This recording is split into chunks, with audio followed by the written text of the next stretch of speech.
group of reckless and ill-trained, poorly trained agents essentially murdered an individual, murdered a man that was there.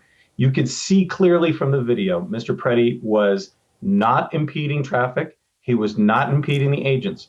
And Mr. Bovino, who's the head of Customs and Border Patrol, this morning said, well, he was getting up in the face of agents. And that can be easily refuted by just looking at the video when you see the agents go into Mr. Pretti's face. So they were making the situation worse. They were exacerbating the situation. Then the agents deploy pepper spray against a woman with a backpack and Mr. Pretti. He turns his back to the agent to assist the woman that was on the ground who had been pushed there by the agent.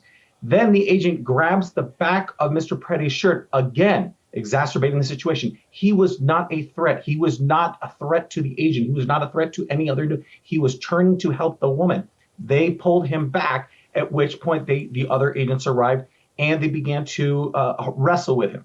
At which point he was in a fetal position on the ground, face down, and you could see from video. They saw the gun that Mr. Pretti legally had, according to Minnesota state officials. He was legally authorized to carry that gun. They removed the gun and from a gentleman with a gray jacket. Then the gentleman with a green shirt standing right next to him draws his weapon after the gun has been removed from Mr. Pretti. So there is no threat anymore. You cannot, as a federal agent, I received 20 years in the FBI, you cannot fire your weapon unless you can have an articulable threat that someone is threatening you or those around you. If that gun had been removed, that agent needs to justify why he shot that first round and then the 9 additional rounds after that by other agents. I think this was poor training. I think this was reckless. This was aggressive.